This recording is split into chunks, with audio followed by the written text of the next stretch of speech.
김관진 전 국방부 장관의 구속영장에 사이버사령부가 군무원을 신규 채용할 때 청와대 승인을 받았다는 내용이 적시됐던 것으로 JTBC 취재 결과 확인됐습니다. 당시 군이 채용을 반대했지만 김 전 장관은 청와대 지시로 채용 절차를 5개월 앞당겨 진행한 사실도 드러났습니다. 검찰이 이병기 전 국정원장을 긴급 체포해 박근혜 정부 시절 국정원 특수활동비를 청와대에 상납한 경위를 조사하고 있습니다. 앞서 소환된 남재준, 이병호 전 국정원장에 대해선 국고 손실과 뇌물 공여 등의 혐의로 구속영장을 청구했습니다. 어제 판문점 공동경비구역을 통해 우리 측으로 넘어온 북한군 병사는 군용 지프를 타고 왔고 이후 차량이 배수구에 빠져 움직이지 않자 내려서 뛰는 과정에 북한군이 총격을 가한 것으로 나타났습니다. 트럼프 미국 대통령이 아시아 순방을 마치고 미국으로 돌아가 중대 발표를 하겠다고 예고했습니다.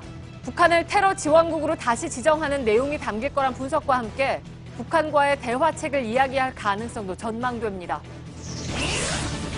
삼성전자 반도체 공장에서 일하다 뇌종양으로 숨진 노동자에 대해 산업재해를 인정하라는 대법원 판결이 나왔습니다. 뇌종양을 산재로 인정한 대법원의 첫 판결로 비슷한 다른 소송들에도 영향을 줄 것으로 보입니다.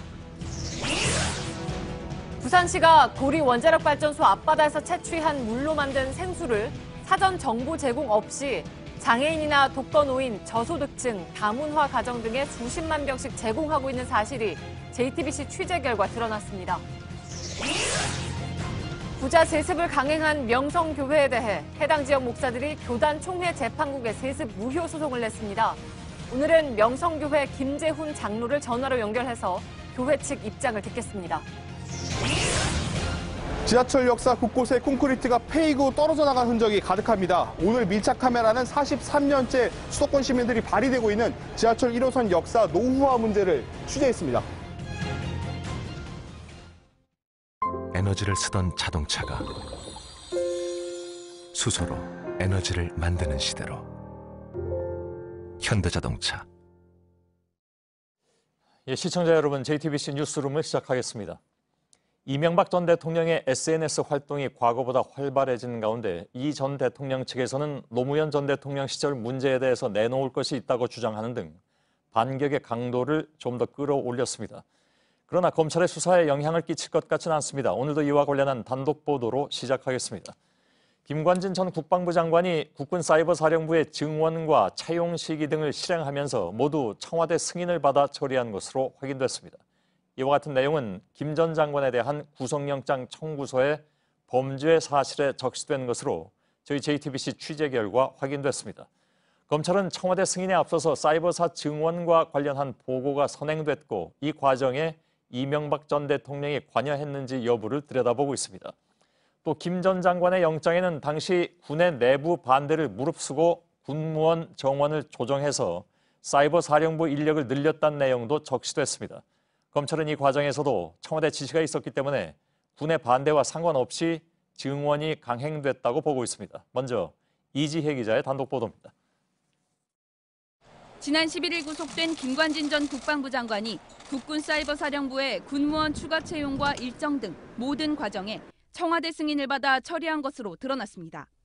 JTBC가 취재한 김관진 전 장관의 구속영장 청구서엔 2012년 선거에 대비해 김 전 장관이 그해 3월경 7월 1일자로 사이버사령부의 군무원을 신규 채용하는 것에 대해 청와대로부터 승인을 받았다고 적시됐습니다. 앞서 김 전 장관이 사이버사령부 증원에 대해 이명박 전 대통령에게 보고하고 지시를 받았다는 진술이 나왔습니다. 이번엔 구체적인 채용 시기 등까지 청와대 승인을 받아 처리했다는 점이 처음 드러난 겁니다. 사이버사령부 증원과 채용 시기 등을 승인받은 김 전 장관은 연재욱 전 사이버사령관 등에게 대통령과 정부 여당 지지를 위한 사이버 심리전에 적합한 보수 우익 성향 인원을 선발하기 위해 1급 신원 조사를 실시하라고 지시했습니다. 군무원 채용 등은 국방부와 군 관할 사안으로 청와대의 승인을 받지 않아도 되는 사안입니다. 이 때문에 검찰은 이명박 전 대통령 등 당시 청와대가 사이버사 운용에 직접 관여한 걸로 보고 있습니다. JTBC 이지혜입니다. 이처럼 김관진 전 장관은 사이버사령부 증원과 차용 시기 등을 모두 이명박 정부 당시 청와대의 승인을 받아서 처리했습니다. 그런데 당시 각 군에선 사이버 사령부 증원을 반대했다고 합니다. 검찰은 군이 반대하는데도 증원을 강행한 배경에 청와대 지시 등이 있었기 때문이라고 보고 있습니다. 해당 내용도 역시 김 전 장관의 영장 범죄 사실에 포함된 것으로 확인됐습니다. 임지수 기자입니다. 김관진 전 국방부 장관이 사이버 사령부 군무원을 신규 채용하도록 지시하는 과정에서 각 군에 반대가 있었던 것으로 JTBC 취재 결과 확인됐습니다. 검찰은 김 전 장관이 2012년 4월 6일 각 군이 반대하는데도 다른 부대의 군무원 정원을 줄이고 국군 사이버 사령부 정원을 늘리도록 지시했다고 구속영장에 적시했습니다. 검찰은 김 전 장관이 이명박 전 대통령 지시를 받아 각 군의 반대를 무릅쓰고 사이버 사령부 인원을 늘린 것으로 보고 있습니다. 특히 2012년 대선을 앞둔 상황에서 군무원 채용 절차를 5개월이나 앞당겼습니다. 당초 12월 채용 일정을 7월로 앞당겼고 채용된 군무원들은 즉시 사이버사에 배치돼 댓글 활동에 투입됐습니다. 이들은 당시 새누리당과 유력 대선 후보로 나선 박근혜 전 대통령 등을 지지하는 댓글 활동을 벌였습니다. JTBC 임지수입니다. 검찰의 수사는 이명박 전 대통령에게 한 걸음 더 다가갔습니다. 국방부 문건에서 사이버사와 청와대 사이의 창구로 자주 등장하는 인물, 바로 김태효 당시 청와대 전략기획관입니다. 사실상 이명박 정부 5년 내내 안보 분야를 책임진 이 전 대통령의 최측근입니다. 이런 김 전 기획관이 당시 사이버사 530 심리전단, 즉 댓글 활동 부대의 책임자를 수시로 만났다는 주장이 나왔습니다. 김혜미 기자입니다. 김기현 전 530 심리전단 과장은 이태하 전 심리전단장이 수시로 김태효 전 전략기획관을 만난 걸로 안다고 말했습니다.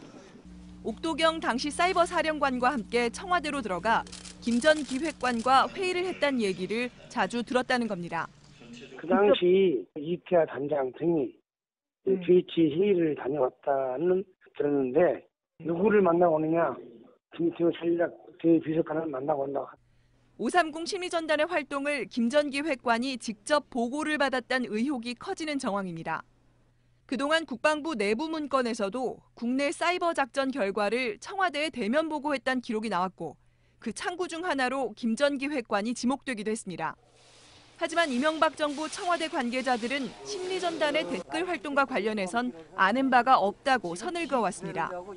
그러는 사이 심리전단 활동을 이끌었던 이 전 단장만 정치 개입 혐의로 2심까지 유죄 판결을 받았습니다. 이런 상황에서 이태하 전 단장이 대통령의 측근인 김 전 기획관을 수시로 만났다는 주장이 나온 겁니다. 이에 따라 김 전 기획관을 출국 금지한 검찰은 조만간 김 전 기획관을 소환해 댓글 공작 관여 여부를 조사할 전망입니다. JTBC 김혜미입니다. 이런 가운데 적폐청산 수사가 정치 보복이라고 주장하는 이명박 전 대통령 측의 반발도 갈수록 거세지고 있습니다.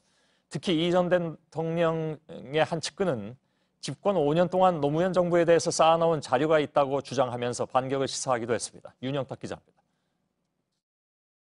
이명박 전 대통령의 한 핵심 측근은 검찰이 이 전 대통령에 대한 소환 조사를 실시할 경우 전면적인 반격에 나설 수 있다는 점을 시사했습니다. 집권 당시 쌓아놓은 정보와 자료를 활용해 노무현 전 대통령에 대한 공세를 펴는 걸로 맞대응할 수 있다는 뜻입니다. 특히 이 측근은 JTBC와의 통화에서 이제 6개월 정권을 잡은 사람들이 MB에 대해서 더 많이 알겠느냐, 5년 동안 정권을 잡았던 우리 쪽이 노무현 정부에 대해 더 많이 알겠느냐면서 먼저 싸움을 걸진 않겠지만 검찰이 무리수를 두면 자료를 꺼낼 수밖에 없다고 주장했습니다. 이 관계자는 구체적인 자료의 존재와 내용을 묻는 질문엔 한두 가지가 아니라고만 답했습니다. 앞서 자유한국당도 노 전 대통령 가족의 640만 달러 수수 의혹을 재수사해달라며 검찰에 고발하는 등 이 전 대통령과 한국당 측에선 이른바 맞불 전략이 거론되고 있습니다.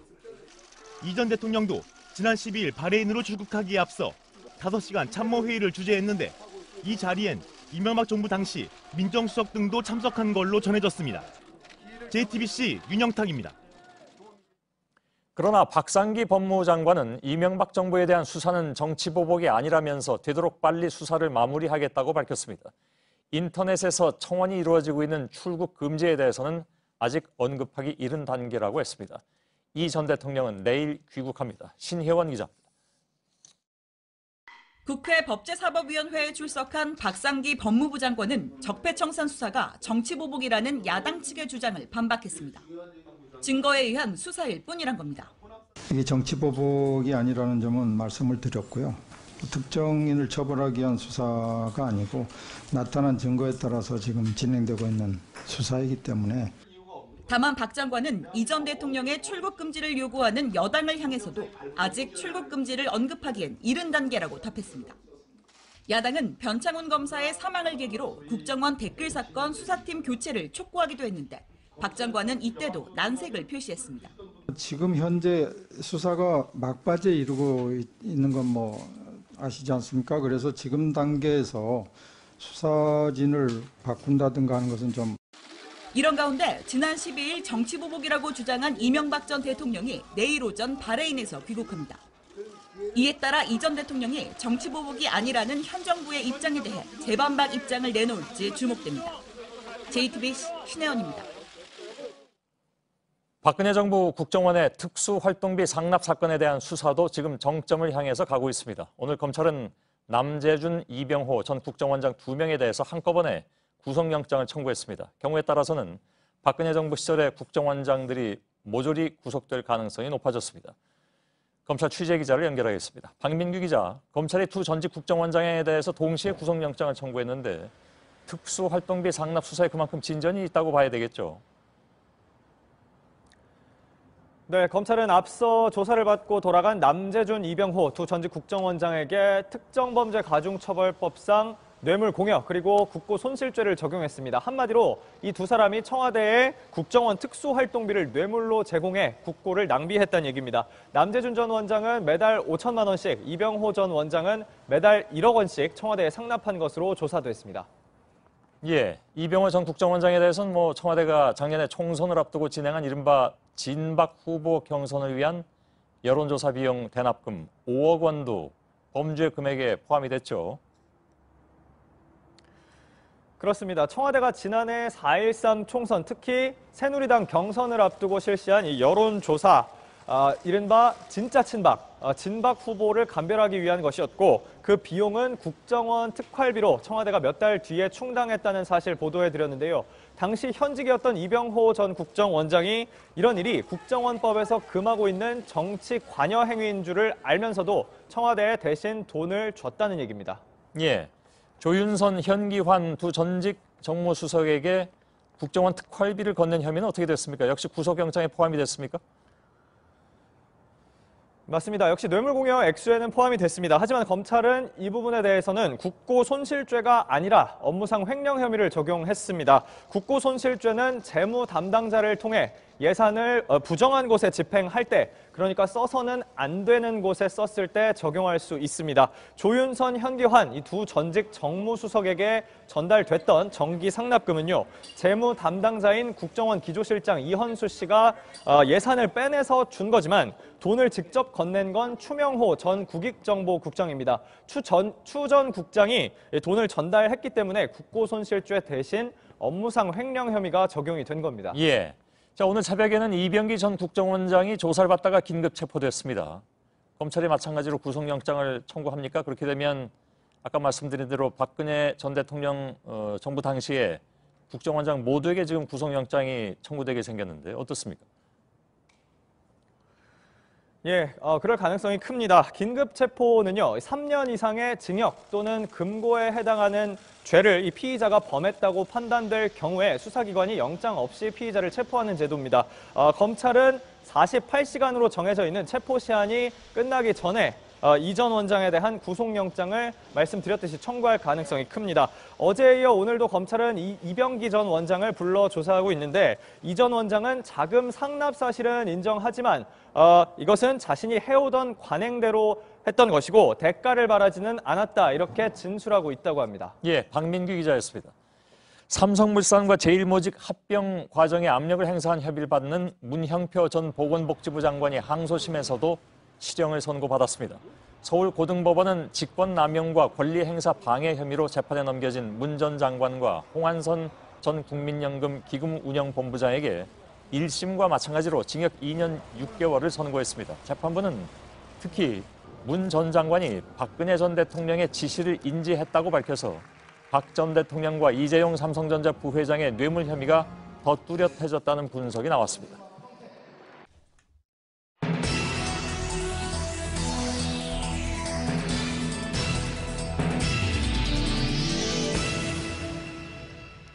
어제 오후에 판문점 공동경비구역으로 귀순한 북한군 병사는 북한군이 쏜 총에 맞아서 긴급 수술을 했지만 지금 생명이 위독한 상태로 전해졌습니다. 의료진은 장기가 상당 부분 파열돼서 앞으로 열흘 정도가 고비라고 밝혔습니다. 김민관 기자입니다. 헬기를 이용해 긴급 후송된 북한군 병사는 복부와 어깨, 다리 등 5군데에 총상을 입은 상태였습니다. 총상을 입은 지 2시간 만인 5시 20분부터 5시간 동안 긴급 수술을 받았습니다. 의료진은 이 병사가 복부에 관통상을 입고 내장이 파열돼 출혈이 심각했다고 밝혔습니다. 어깨와 팔꿈치 등에 총상을 입었다는 군 당국의 설명보다 훨씬 위중한 상태였다는 겁니다. 수술을 집도한 아주대병원 권역외상센터 이국종 소장은 생명에 지장이 없다고 섣불리 말할 단계는 아니다. 상처 입은 장기가 오염돼 앞으로 열흘 동안 고비를 넘겨야 한다고 설명했습니다. 의료진은 앞으로 2~3차례의 추가 수술이 필요하다고 밝혔습니다. 북한군은 현재 중환자실에서 생명 유지 장치로 호흡을 유지한 채 약물을 투여받고 있습니다. JTBC 김민관입니다. 공동경비구역으로 귀순하는 것 자체가 상당히 이례적인 일인데다가 그 과정에 총격전이 벌어진 것은 이번이 처음입니다. 오늘 국방부가 어제 긴박했던 상황을 상세히 브리핑했습니다. 어떻게 된 상황인지를 먼저 보시고 이 과정에서 우리 측이 대응 사격을 하지 않은 걸 두고 논란이 일고 있는데 그 부분도 짚어보겠습니다. 이지은 기자입니다. 판문점 JSA 군사분계선 북쪽에서 이상 징후가 포착된 건 어제 오후 3시 15분쯤입니다. 북한군의 지프 차량 한 대가 군사분계선을 넘기 위해 북한 초소 앞을 지나다 배수구에 바퀴가 빠졌습니다. 차량이 움직이지 않고 덜컹거렸고 이때부터 북한군의 사격이 시작됐습니다. 그러자 북한군 한 명이 차에서 내려 남쪽으로 뛰었고 북한 경비병 3명이 뒤따르고 북한 초소에 있던 경비병 1명이 계속 사격을 이어갔습니다. 눈 깜짝할 사이에 40여 발이 달리는 북한군을 향해 쏟아졌습니다. 차에서 군사 분계선까지의 거리는 약 10m. 우리 군은 CCTV 등으로 도주한 북한군이 군사 분계선을 넘어왔는지 샅샅이 뒤지기 시작했습니다. 16분 뒤인 오후 3시 31분. 군사 분계선 남쪽의 낙엽더미 속에서 총상을 입고 쓰러져 있는 북한군 1명이 발견됐습니다. 하전사, 즉 병사 군복을 입은 20대 군인으로 총기 등 무장은 하지 않은 상태였습니다. JSA 경비대대장을 포함한 간부 3명이 포복으로 접근한 뒤 쓰러져 있는 북한군을 부축해 자유의 집 뒤편 주차장 쪽으로 재빨리 옮겼습니다. JTBC 이지은입니다. 이런 긴박한 상황에서 우리 군은 왜 대응 사격을 하지 않았느냐. 오늘 국회에서는 이 부분이 논란이 됐습니다. 국방부를 취재하는 유선의 기자와 함께 이 문제를 좀 짚어보도록 하겠습니다. 유 기자, 우선 우리 군이 대응 사격을 왜 하지 않았냐 하는 것인데 언뜻 생각하면 북한군이 쏘니까 우리도 쏘는 게 맞지 않느냐 그런 주장인 것 같습니다. 그렇습니다. 하지만 JSA라는 특수성을 고려를 하면 북한이 쐈으니까 무조건 우리도 쏴야 된다 이런 주장은 맞지 않습니다. 예. 현장 지휘관이 상황을 이제 종합적으로 판단을 해서 결정을 하게 되는데 우선 북한이 정전협정을 과연 위반했는가를 봐야 됩니다. 예. 차에서 내린 북한군이 뛰어서 군사 분계선을 넘어왔는데 만약에 군사 분계선 남쪽으로 넘어온 다음에 사격이 있었다면 그렇다면 정전협정 위반입니다. 예. 근데 워낙 이제 거리가 짧아서 그걸 판단하기가 쉽지 않지 않습니까, 혹시? 네, 그렇습니다. 이건 당시 상황을 좀 보면서 보겠습니다. 예. 차에서 내려서 군사 분계선까지는 약 10m 정도입니다. 군사 분계선을 넘어온 북한군이 쓰러져 있던 곳은 약 50m이기 때문에 정황상 도주한 북한군이 우리 측에 발을 디딘 뒤에도 북한의 총격이 있었을 가능성이 있습니다. 그렇다면 정전협정 위반입니다. 하지만 말씀하신 것처럼 불과 몇 초 사이에 일어난 일이었고 또 총격도 오랜 시간 지속되지는 않았기 때문에 추가 조사가 필요한 상황입니다. 예. 그 40발이라는 것이 이제 자동으로 놓고 쏘게 되면 그냥 한 번에 후루룩 나가버리기 때문에 총 쏜 시간은 길지 않았다 이런 설명인데. 네.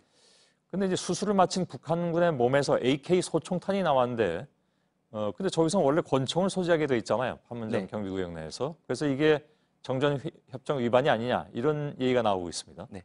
JSA 내에서 소총을 휴대하고 있었다면 정전협정 위반입니다. 예. 하지만 이것도 고려해야 될 점이 있는데 상황을 다시 보겠습니다.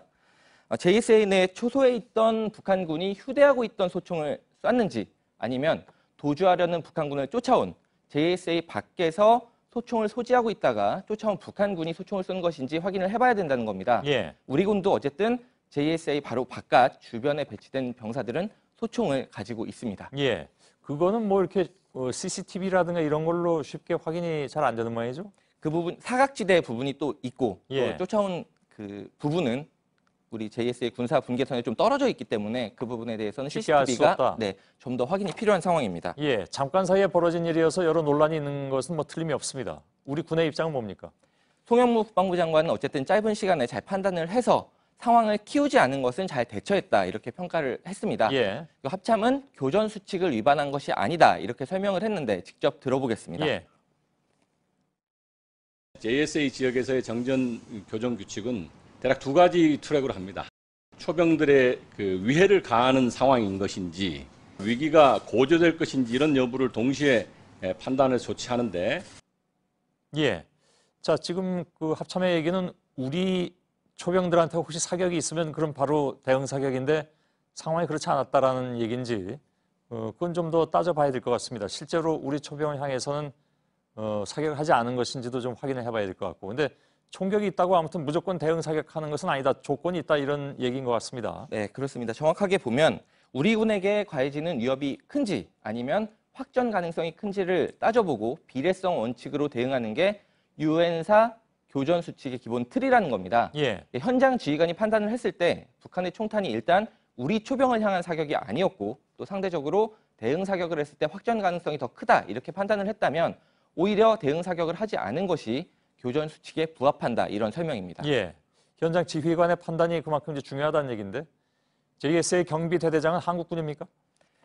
한국군 경비대대장이 있고 또 유엔사 소속의 미군 경비대대장이 있습니다. 예. 둘 다 중령으로 계급은 같은데 일단 경비 책임은 한국군 경비대대장이 갖고 있는데 또 무력 사용은 미군의 통제를 받게 됩니다. 복잡하네요. 네, 좀 복잡하긴 한데 일단 비무장지대 그리고 또 특히 JSA 같은 경우에는 유엔사의 관할이기 때문에 어쩔 수 없는 부분이 있습니다. 예. 무력 사용 그러니까 대응 사격은 그렇다면 미군의 결정에 달려 있다는 얘기입니까?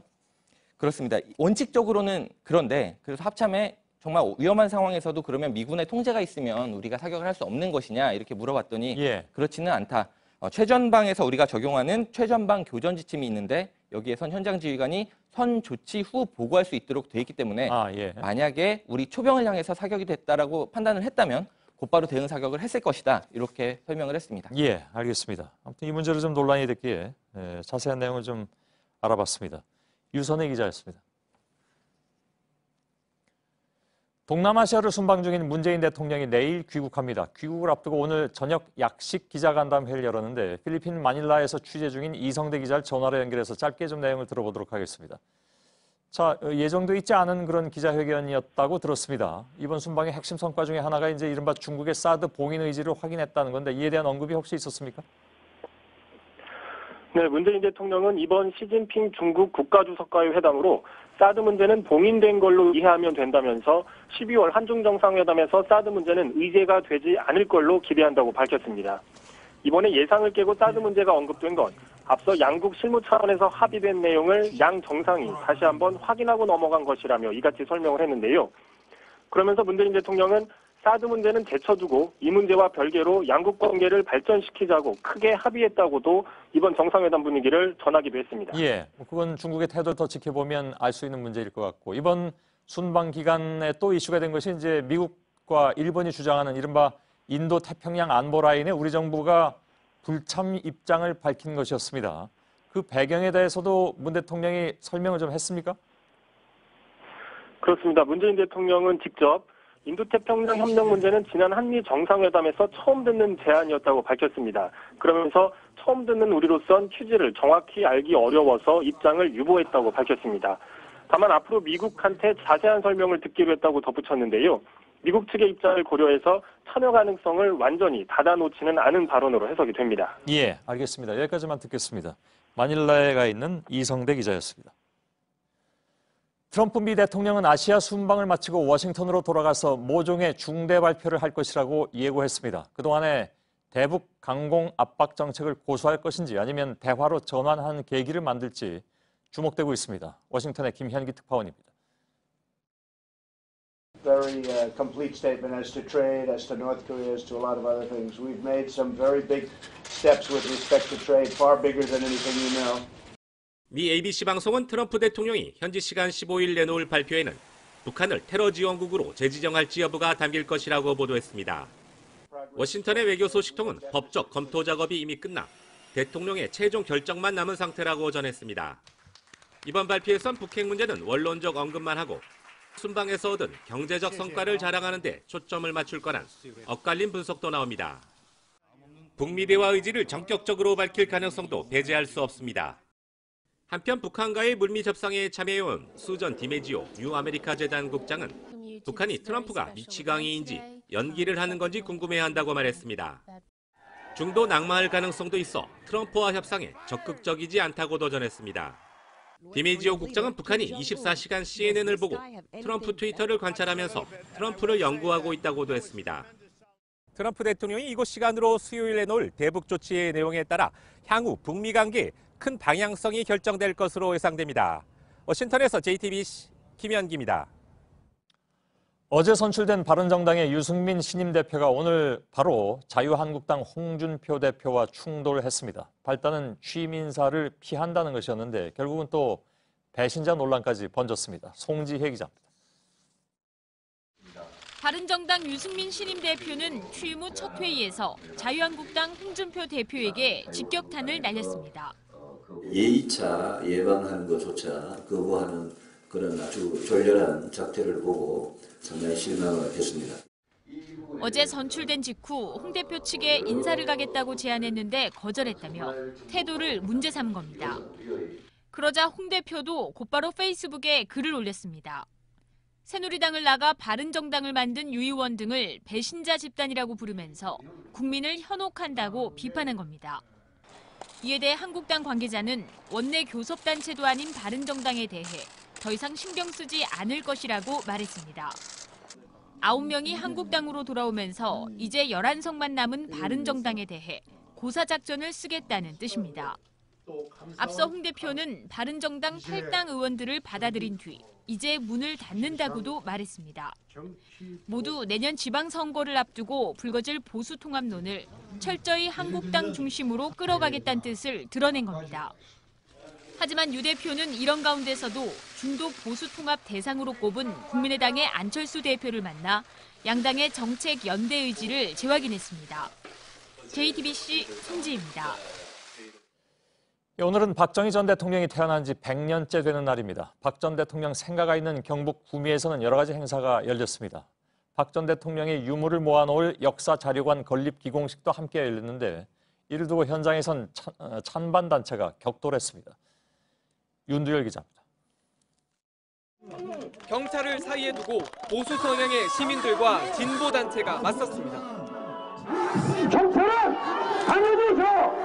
못된 자파기 우리를 다 끌어내세요! 이 200을 들어서 유물 전시관을 또다시 짓겠다고 하는 것에 대해서 저희들은 너무나 기가 차고 박정희 전 대통령 탄생 100주년 기념 행사장이 아수라장이 된 건 역사자료관 때문입니다. 경북 구미시는 오늘 박 전 대통령 관련 유물을 모아 전시할 역사자료관 공사에 첫 삽을 떴습니다.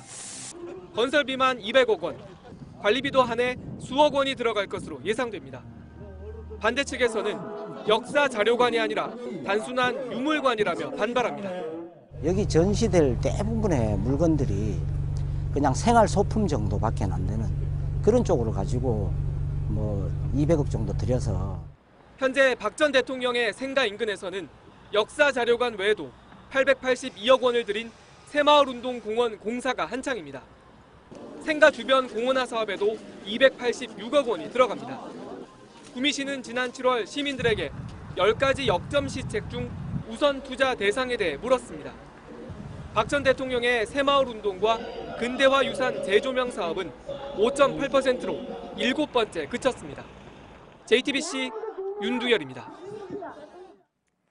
삼성전자 반도체 공장에서 일하던 노동자가 뇌종양에 걸린 것은 산업재해로 봐야 한다는 대법원 판결이 처음 나왔습니다. 뇌종양을 산재로 인정한 대법원의 첫 판결인 만큼 비슷한 다른 소송들에도 영향을 줄 것으로 보입니다. 김나한 기자입니다. 정희수 씨는 5년 전 뇌종양으로 떠나보낸 아내가 쓰던 가발을 지금도 간직하고 있습니다. 항암 치료할 때 받았던 거, 썼던 거. 하여튼 처분 못하고 그냥 참고. 아내 고 이윤정 씨는 고3 때인 1997년 삼성전자에 입사해 충남 온양 사업장의 반도체 조립 라인에서 7년간 일했습니다.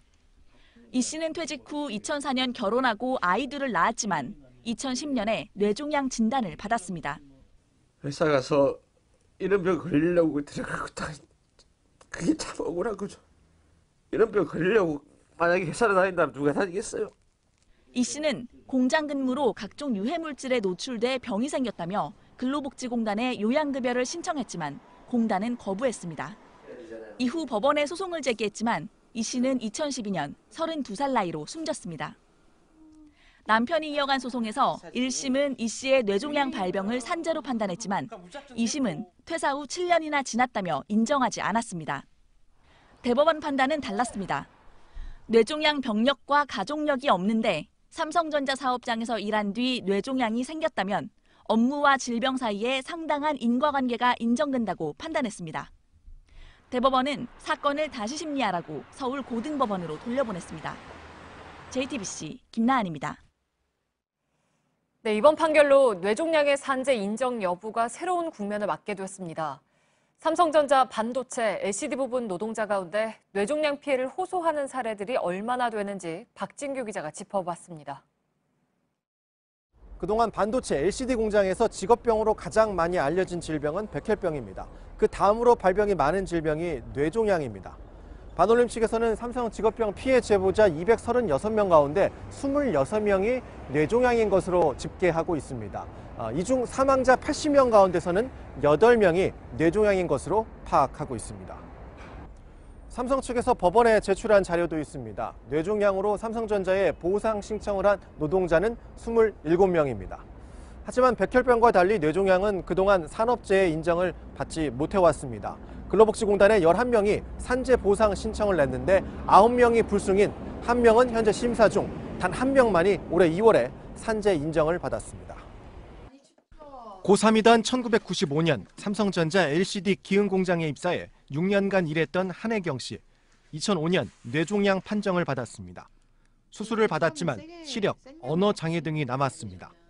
한 씨는 각종 화학물질에 노출돼 있었다고 말합니다. 안전에 관한 거에 대해서 그런 사람 못 써요. 그러니까 너무 추우니까 그 고열판에 구멍이 있대요. 네. 콧구멍을 거기다 대고 있었대요. 너무 추워서. 거기에다 떡을 구워 먹었대요. 그게 말이 돼요, 세상에. 한 씨는 2009년 근로복지공단에 산재보상 신청을 했지만 거절당했습니다. 대법원까지 간 소송에서도 패소했습니다. 올해 들어 산재를 인정하는 판결이 잇따르자 조금이나마 위안을 얻게 됐습니다. 진짜 고쳐줘야 돼요. 저 같은 사람도 안 나오게. JTBC 박진규입니다. 네, 교통사고로 사망한 배우 김주혁 씨의 최종 부검 결과가 나왔습니다. 사고 당시 술을 마시거나 약을 복용한 건 아니라고 나왔지만 사고를 일으킨 정확한 원인은 밝혀지지 않았습니다. 최승기 기자입니다. 신호대기 중이던 벤츠 SUV 차량이 서서히 움직입니다. 앞 차량에 맞춰 속도를 낮추는 등 정상 운행하는 모습입니다.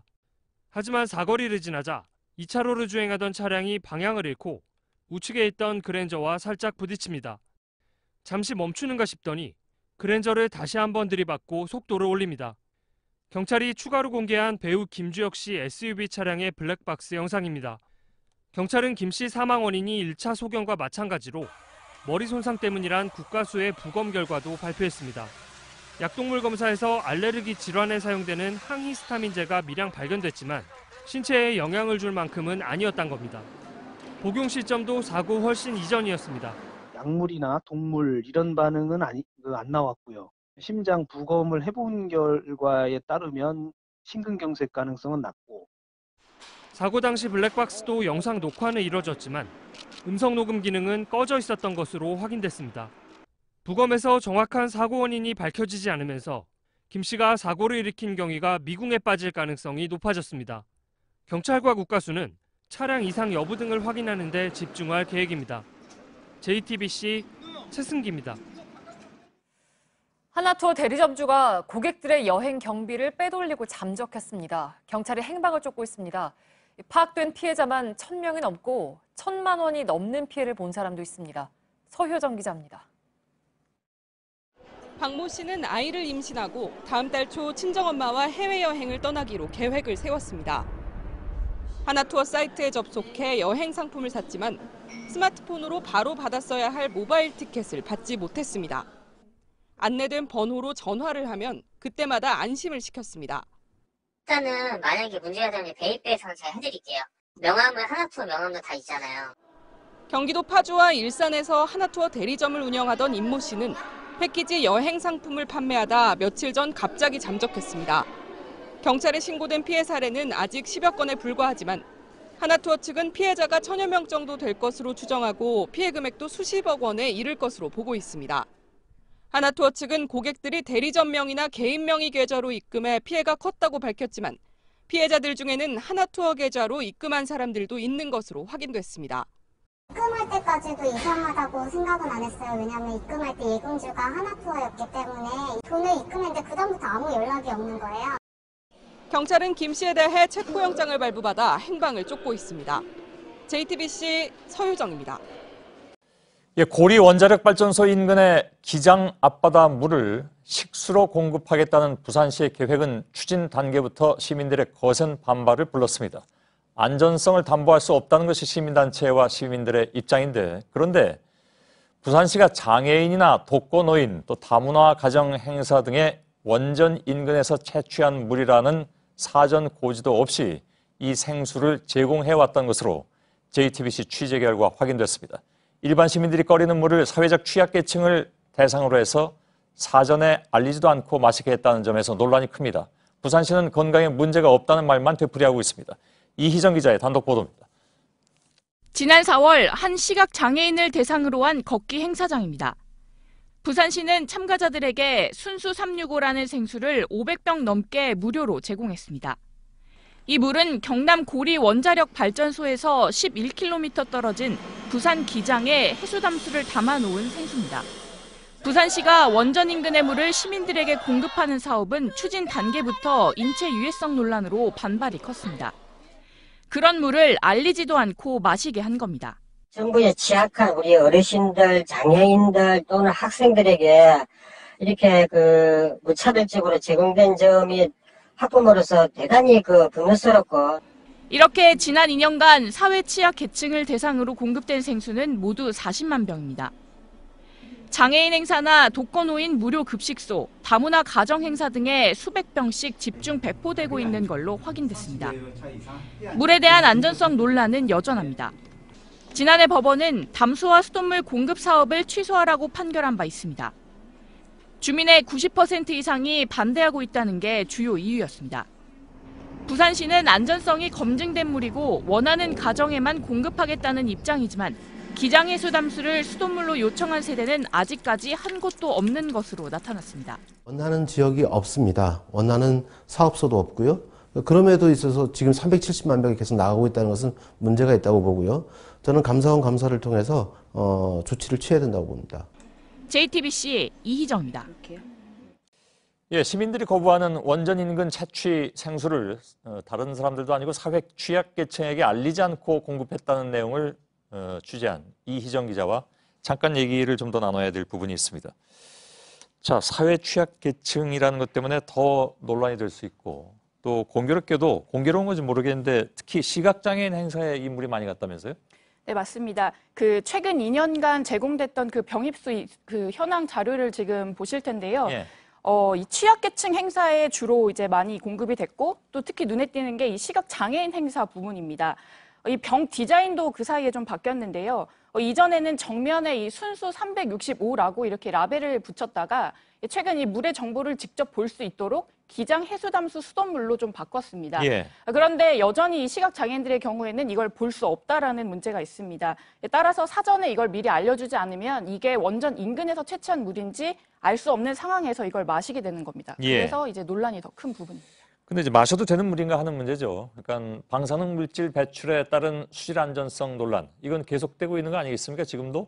네, 2천억 원이 들어간 이 시설 같은 경우에는 이 고리원전으로부터 11km 정도가 떨어져 있는 기장 앞바다에 위치해 있어서 사실 그동안 이 방사능 물질에 대한 우려가 계속 제기가 됐습니다. 예. 그런데 부산시는 이 방사능 물질 배출 결과가 이 배출 총량 이내라고 밝히고 있는데요. 하지만 이 뜻이 이 법적 배출 총량이 곧 음용수로 사용해도 괜찮다라고 보장하는 것은 아니라는 지적이 있습니다. 예. 특히 부산시는 지난해 이 안전성을 한 번 더 검증을 하겠다면서 수질 조사를 진행했는데요. 그런데 발표 당시에 이 조사기관 4곳 중에서 한 곳에서 이 문제가 되는 삼중수소 농도가 유독 다르게 나와서 오히려 더 논란만 키웠다는 지적도 예. 있었습니다. 그럼 부산시는 뭐라고 얘기합니까? 네, 부산시는 여전히 문제가 없고 마셔도 안전하다라는 입장을 고수하고 있습니다. 예. 이 취약계층에 그리고 물을 주는 것도 이 강제성이 없고 이 상대 어떤 행사 주체 측에서 요구를 할 때 이제 우리는 주고 있다라는 입장인데요. 예. 하지만 주민들이나 이 시민 단체에서는 이렇게 무차별적으로 병입수를 공급하는 건 좀 문제가 있다라는 얘기가 나옵니다. 직접 들어보시죠. 예. 공급받는 쪽에 계시는 분들은 어쩔 수 없이 공급을 받고 있다. 우려스러운 부분도 이야기를 하고 있는데도 부산시는 뒤를 막고 있는 거죠. 자기네들은 검사를 많이 해봤기 때문에 걱정 없다. 우려되는 부분은 없다라고 계속 공급을 하고 있는 거죠. 예. 자, 주민 반발은 심해지고 법원 판결도 지금 사업을 취소해야 한다고 나오지 않았습니까? 그러니까 부산시에서 그럼 이제 원하는 사람만 물을 받아 써달라 이렇게 얘기를 하고 있는데 원하는 사람은 없다면서요. 이게 사실 뭐 누구한테 물어봐도 이걸 원하는 사람은 없을 것 같습니다. 네, 이 부산시에서 이 시설을 통해서 물을 생산하고 있기 때문에 어떻게든 소비를 해야 되는 상황인데 그런 문제가 있군요. 네, 그런데 이 문제를 해결하기 위해서 원하는 가구에만 그러면 물을 주겠다라고 해서 작년 말에 이 선택적 물 공급제라는 걸 제시를 했습니다. 예. 그런데 저희가 확인을 해보니까 실제로 단 한 건도 이제 신청이 들어오지 않았고요. 그리고 마을 주민들을 이제 대상으로 해서 이 원하는 곳에 공급하겠다라는 거를 결국에는 주민들이 모두 외면한 걸로 나타났습니다. 예. 자, 원하는 사람이 없으니까 근데 이게 또 문제가 되는 부분이 있는데 이 물을 노동자들이 몰려있는 산업단지에 공급하려고도 했다면서요? 네, 이래서 뭐 꼼수를 쓴다라는 지적도 좀 있는데요. 예. 이 부산시가 지난달에 이 기장군 산업단지와 또 고리 원전 그리고 지역병원 같은 곳에 이 하루에 일정치를 좀 공급을 하기로 결정을 했습니다. 예. 그런데 역시나 공단 내에 이런 노동자분들이나 이런 쪽에서도 우리도 이 물을 쓰지 않겠다라고 이제 반발하면서 사실 사업은 무산이 된 상태고요. 하지만 지금 부산시청에서도 여전히 이 물이 이제 무료로 공급이 되고 있는 상황이어서 예. 좀 일반 시민들이 자발적으로 선택을 하겠지만 실질적으로는 거의 이 물을 이용하는 사람은 없는 걸로 예. 확인됐습니다. 되게 이런 경우에는 그럼 부산시장이 매일 마셔라 뭐 이런 얘기도 나오잖아요. 과거엔 보면 지방자치단체장들이 앞장서서 가서 물 마시고 뭐 그랬던 보기에 따라서 좀 원시적인 행사도 많이 했는데 그건 없는 모양이군요. 지금 그 얘기는 없는 거 보니까. 일단 알겠습니다. 이희정 기자였습니다. 경기도 안성에서 여중생 4명을 1년 반 동안이나 상습 성폭행한 20대 남성 3명이 구속됐습니다. 그런데 가해자들은 평소에 피해자 부모와도 인사를 하고 지내는 동네 청년들이었습니다. 피해 학생들은 가해자들의 협박과 폭행에 학교는 물론 부모에게도 알리지 못했다고 합니다. 윤재영 기자의 단독 보도입니다. 경기도 안성에 사는 14살 A양이 부모에게 복통을 호소한 건 지난해 5월입니다. 어느 날 갑자기 애가 하는 것 같아요. 침대 막 묻어있고 우리 딸한테도 물어봐도 아무 일 없었다. 그런 얘기했었대요. A양은 이후 학교 출석도 거부한 채 가출을 일삼았습니다. 그로부터 1년 반이 흐른 지난 10월, A양 아버지는 경찰로부터 연락을 받았습니다. 자신의 딸을 포함한 여중생 4명이 지난해 4월부터 최근까지 상습 성폭행을 당했다는 겁니다. 가해자는 아버지도 알고 지내던 이모 씨 등 같은 동네에 사는 20대 남성 3명이었습니다. 되게 좋은 애들인 줄 알았어요, 저는요. 동네 동생이 집을 나갔기 때문에 찾아서 데려오겠다 싶고 그렇게 알고 있었는데 알고 보니까 걔네도 데리고 있던 거예요. 피해 여중생들은 경찰 조사에서 가해 남성들의 폭행과 협박 때문에 이를 알리지 못했다고 진술했습니다. 실제 경찰 첩보로 수사가 시작되기 전까지 가족들은 물론 학교에서도 이들의 피해 사실을 몰랐습니다. 검찰은 구속된 이 씨 등 3명을 어제 성폭행 등의 혐의로 재판에 넘겼습니다. JTBC 윤재영입니다. 보신 것처럼 1년 넘게 여중생들을 상습 성폭행한 가해자들은 같은 동네 20대 남성들이었습니다. 이 때문에 피해 학생들은 폭행 사실을 주변에 더 알리지 못했던 것으로 드러났습니다. 결국 가해자들에게 맞아서 멍이 든 사진 등을 직접 경찰에 증거로 제출한 끝에 협박 사실을 입증했습니다. 최하은 기자입니다. 안성 여중생 성폭행 가해자들은 동네 휴대전화 대리점 등에서 일하던 20대 남성들이었습니다. 아는 사람이 한 아는 사람이세요? 뭐 어떻게 아시는 분? 피해 여중생들과 같은 동네에 살았던 이들은 폭행 등으로 경찰에 수시로 입건됐던 것으로 확인됐습니다. 얘들 같이 다니는 애니까 아는데 그냥이 여기 관내에서 싸우고 이런데 안 보여가지고 지금 그만이에요. 1년 넘게 폭행과 협박에 시달렸던 이들은 직접 증거를 모아 경찰에 제출해야 했습니다. 그 얘네들이 고소하려고 뭐 준비한 게 있어 사진 찍으러 준비한 게 있었나 봐요. 그게 자기네 뭐 먹는 사진 기목으로 무차별하게 때렸다고 얘기하더라고요. 여성가족부에 따르면 아동 청소년 성범죄 피해자와 가해자가 아는 사이인 경우가 44%였습니다. 특히 성폭행 피해자의 경우 10명 중 6명에 달합니다. 전문가들은 가족이나 지인들이 알게 될 것이 두려워 신고를 하지 못하는 경우가 많다며 전문 수사관제 도입을 통한 신고 유도 등의 대책이 필요하다고 강조합니다. JTBC 최하은입니다. 얼마 전에 프랜차이즈 갑질 파문이 일자 긴급 기자회견까지 열고 상생안을 내놓았던 치킨업체 BBQ가 또 갑질 논란에 휩싸였습니다. 회장이 폭언을 하고 본사가 갑질을 해서 가게 문을 닫게 됐다면서 한 가맹점주가 오늘 검찰에 고소장을 냈습니다. BBQ 쪽은 사실무근이라고 주장합니다. 전다빈 기자입니다. 서울 삼성동에서 BBQ 매장을 운영하던 김이나 씨는 8개월 만에 가게를 접고 오늘 서울중앙지검에 고소장을 냈습니다. 지난 5월 윤홍근 BBQ 회장이 갑자기 매장에 찾아왔는데 조리실로 들어가려는 걸 막자 욕설과 폭언을 퍼부었다는 겁니다. 해고해라. 이 매장 폐점시켜라. 저는 어떠한 이유에서도 이런 폭언에 대해서는 반드시 사과받아야 된다고 생각합니다.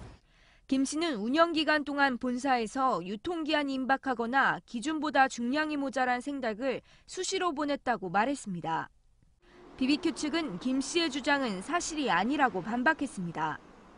조리실에 규정외 상품이 있는지 확인하려는 과정에서 목소리가 높아졌지만 욕설은 하지 않았단 겁니다.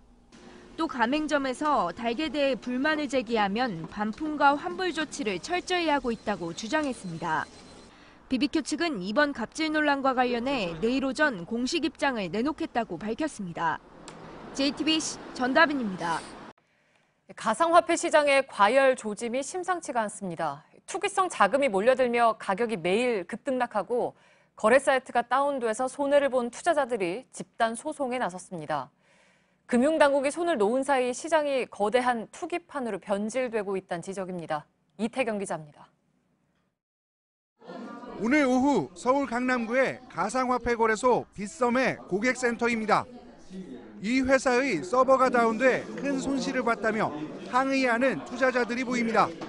제 개인적으로 한 1억은 손해봤다고 생각을 해요. 논란은 지난 12일 가상화폐의 일종인 비트코인 캐시 가격이 140만 원에서 반나절 만에 280만 원으로 2배 오르면서 시작됐습니다. 가격이 급등한 뒤 1시간 30분가량 서버가 다운됐는데 다시 접속이 재개됐을 땐 가격이 160만 원대로 크게 떨어졌습니다. 이러자 투자자 500여 명은 서버 다운으로 거래를 못해 손실을 봤다며 포털 사이트에 카페를 개설하고 집단 소송을 준비하고 있습니다.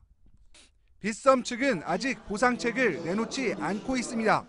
시장 입장이 투명하지도 않은 상황에서 우리 인정이 조심스러운 부분이 있어서 이 같은 미온적인 반응은 가상화폐가 공식 금융상품이 아니란 이유로 투자자 보호 등 규제의 사각지대에 있기 때문입니다.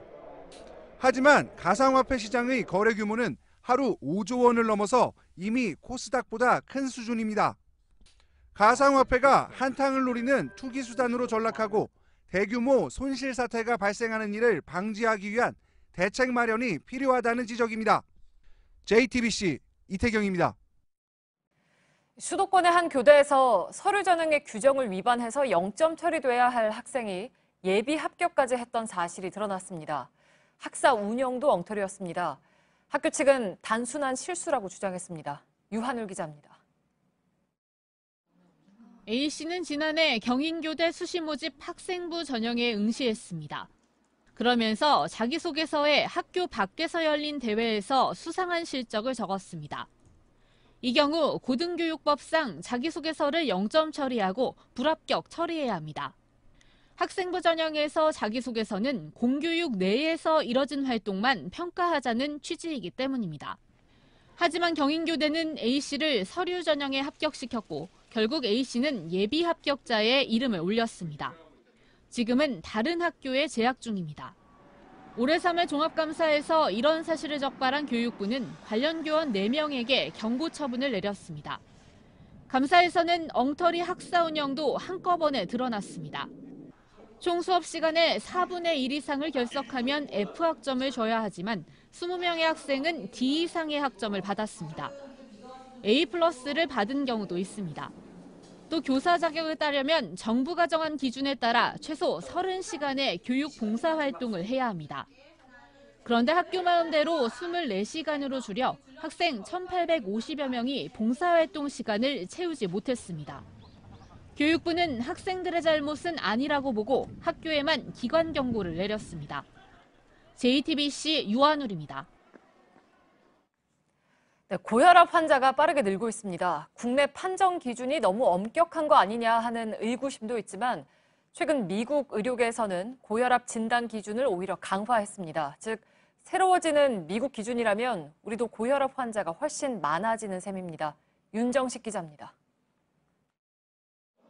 우리나라의 공식 고혈압 진단 기준은 최고 혈압 140에 최저 혈압 90기압을 넘었을 때입니다. 미국 등 선진국 기준과 동일한 수준입니다. 하지만 최근 기준이 강화되는 추세입니다.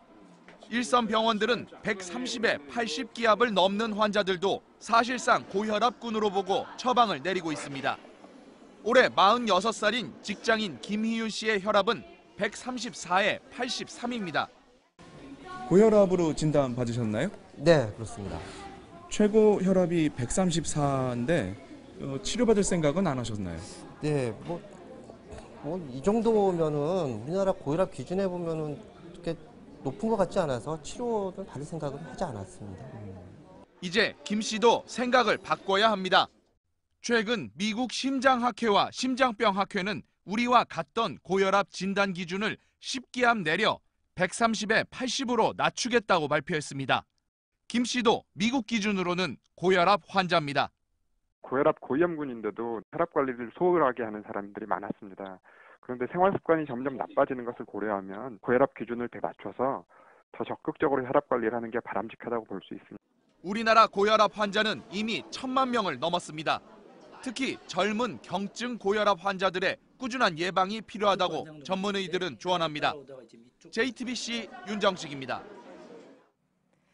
평창 동계올림픽을 전후로 모든 적대 행위를 멈추자는 휴전 결의안이 유엔 총회에서 채택됐습니다. 피겨 여왕 김연아는 남북의 얼어붙은 국경을 뛰어넘는 평화 올림픽을 이야기했습니다. 심지우 특파원입니다. 김연아가 유엔 총회장에 특별 연사 자격으로 섰습니다.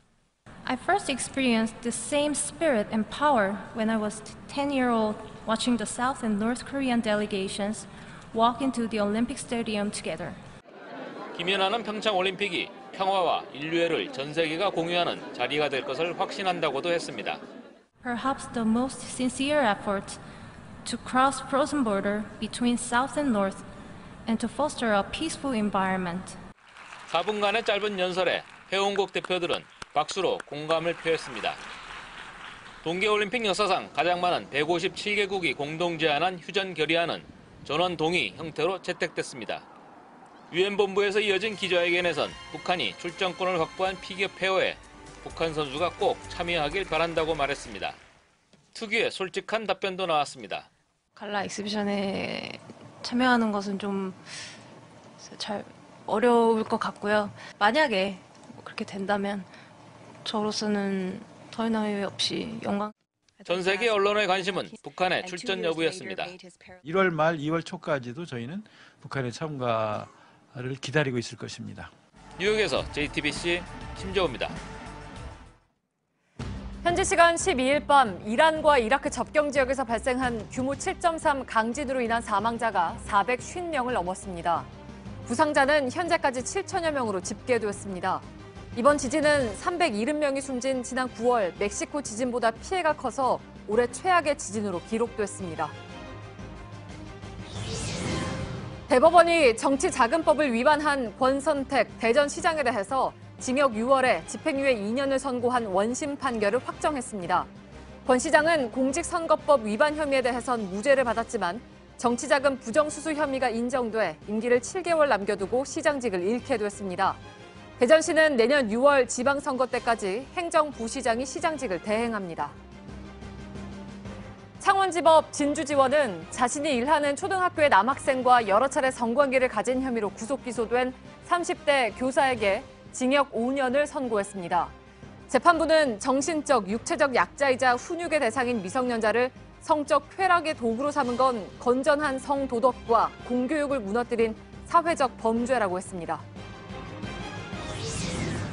서울시 교육청이 사학 비리를 폭로했다가 해직됐던 김형태 전 서울시 의회 의원을 서울공고교사로 특별 채용했다고 밝혔습니다. 김 전 의원은 서울 양천구에서 일하던 지난 2009년 학교 급식소 운영 비리 등을 폭로했다가 해직됐습니다. 이번 특별 채용은 지난해 12월 제정된 서울시 교육청 공익제보 지원 및 보호에 관한 조례에 근거한 첫 번째 사례입니다.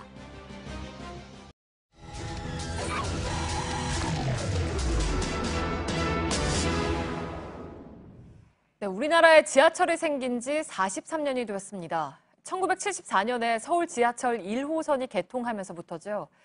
세월이 흐르면서 역사 안팎의 균열도 생기고 승강장 곳곳이 폐기도 했습니다. 안전관리를 잘 하고 있을까요? 밀착카메라 김도훈 기자입니다. 지하철역 출구 계단이 군데군데 금이 가고 깨져 있습니다. 틈이 벌어지고 균열이 생긴 곳도 곳곳에 눈에 띄고 갈라진 외벽은 손으로 건드려도 쉽게 떨어져 나갑니다. 승객들이 오가는 승강장 바닥과 연결된 외벽도 곳곳이 갈라지고 깨져 있습니다. 이곳은 서울 지하철 1호선 신의문역 앞 출구입니다. 1980년도에 지어져 올해로 37년째가 된 역사인데요. 처마 위쪽을 보면 이 콘크리트 조각이 군데군데 떨어져 나가서 자칫 지나는 행인 머리 위로 떨어질 우려도 있습니다. 조금 더 한번 뒤쪽으로 와서 살펴보면요. 이 기둥과 천정, 콘크리트 조각들이 곳곳에 떨어져 나가 있는 흔적을 볼 수 있습니다. 이 안쪽 상황은 어떨지 지금부터 한번 들어가서 확인해 보겠습니다. 승객들이 지하철을 타고 내리는 승강장 내부에도 곳곳에서 균열의 흔적이 발견됩니다. 천장에는 곰팡이가 피어 있고 승강장과 연결되는 바닥엔 금이 생겼습니다. 뭐 쇠면 같은 게 좀 갈라지면 그거 뭐 막말로 땜빵하는 그 정도 수준이고 계속 민원을 제기해도 시정이 안 되더라고요. 불안하죠. 그러니까 여기를 붙어서 안 가요. 먼 발치 떨어져서 가는 거죠. 1979년 지어져 올해로 38년째를 맞는 또 다른 1호선 역사는 하루 평균 이용객이 2만 명에 이릅니다. 스크린도어 설치 공사를 위해 승강장 출입문과 맞닿는 곳마다 시설물이 설치된 공간에 검은색 고무 발판이 깔려 있습니다. 자세히 살펴보니 승강장 곳곳에 콘크리트가 부서지고 갈라진 채 방치돼 있습니다. 아파트만 해도 한 30년 되면은 이게 다시 재개발하고 또 이렇게 수리를 하는데 여기는 진짜 너무 오래돼가지고 너무 노후화된 것 같아요. 위험하기도 하고 깔끔하게 좀 정리된 그런 시설 보수를 좀 했으면 좋겠어요. 스크린도어 공사를 위한 사전 작업 구간과는 떨어져 있어 노후화로 인한 것으로 추정됩니다. 이곳은 지하철 1호선 광운대역 승강장입니다. 이 바닥에는 이렇게 고무 매트가 깔려 있고요. 이 고무 매트 아래에는 나무 판자가 덧대어 있는 걸 볼 수 있습니다. 이 아래쪽 상황이 어떤지 한번 관찰 카메라로 살펴보니까요. 콘크리트가 깊게 패이고 떨어져 나간 흔적을 볼 수 있습니다. 자칫 많은 사람들이 이곳에 몰릴 경우 인명사고로까지 이어질 수 있는 상황입니다. 코레일 측은 다중이용시설인 역사는 시설물의 안전관리에 관한 특별법에 따라 정기적인 안전진단을 실시하고 있고 신의문역과 광운대역 모두 지난해 기준 안전진단에서 B등급을 받았다고 밝혔습니다. 건물이 붕괴 의미나 안전한지 있는지 안전한지 그 시설물에 대한 등급을 나누고 있습니다. 공사 준비 차원에서 나눈 거고요. 향후에 다 보완이 될 거고요. 서울 지하철 하루 평균 이용객은 약 800만 명에 이릅니다. 노후 지하철 역사에 대한 좀 더 꼼꼼하고 체계적인 안전관리가 필요한 이유입니다. 밀착 카메라 김도훈입니다.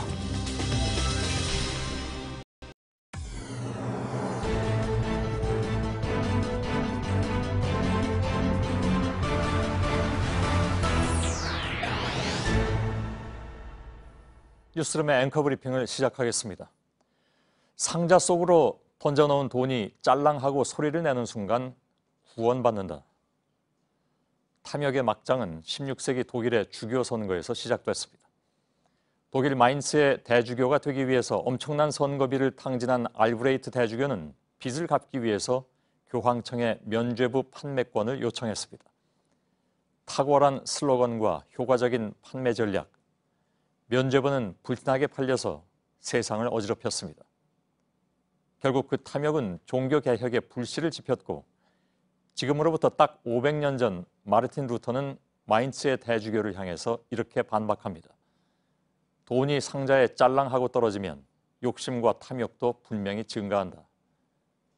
욕심과 탐욕, 종교가 가장 멀리 해야 할 덕목을 가장 가까이에 두었던 부패한 구교는 사람들의 마음속에서 그렇게 무너지기 시작했던 것입니다. 슬프고도 비극적인 사건. 어제 교회개혁 실천연대 박득훈 목사는 그렇게 말했습니다. 세습에 대한 욕망, 절박함, 여기에 더해진 자신만의 확신. 등록 신도 10만 명에 재정 규모가 1천억 대라고 알려진 명성교회는 아버지 목사에서 아들 목사로 고스란히 그렇게 넘어갔습니다. 브레이크 없이 커져버린 이 땅의 대형 교회들에서 우리가 수도 없이 봐왔던 모습이기도 하죠. 교인에게 3대 중심은 하나님과 교회와 담임 목사. 담임 목사의 뜻은 곧 하느님의 뜻이라는 궤변. 성경 어디에도 나오지 않는 그들만의 주장과 움켜쥐고 놓지 않으려 하는 그 무엇. 오죽하면 교회 세습 금지를 교회 헌법으로까지 정했었을까. 종교개혁 500년 만에 또다시 개혁이 일어나야 한다면 그것은 바로 이 땅이어야 하지 않을까 하는 비감함. 마태복음의 한 장면입니다.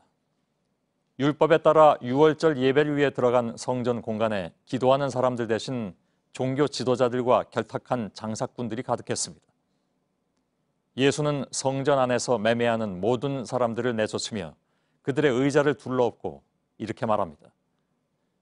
내 집은 기도하는 집이라 일컬음을 받으리라 하였거늘 너희는 강도의 소굴을 만드는도다. 오늘의 앵커 브리핑이었습니다. 그리고 오늘의 사족입니다. 미국 상원의 채플 목사였던 리처드 헬버슨 목사는 이렇게 말했습니다. 교회는 그리스로 이동해서 철학이 됐고 로마로 옮겨가서는 제도가 되었다. 그 다음에 유럽으로 가서 문화가 됐다. 마침내 미국으로 왔을 때 교회는 기업이 되었다. 그리고 대형 교회의 세습을 비판한 영화 쿠어바디스의 김재환 감독은 이렇게 덧붙입니다. 교회는 한국으로 와서는 대기업이 되었다.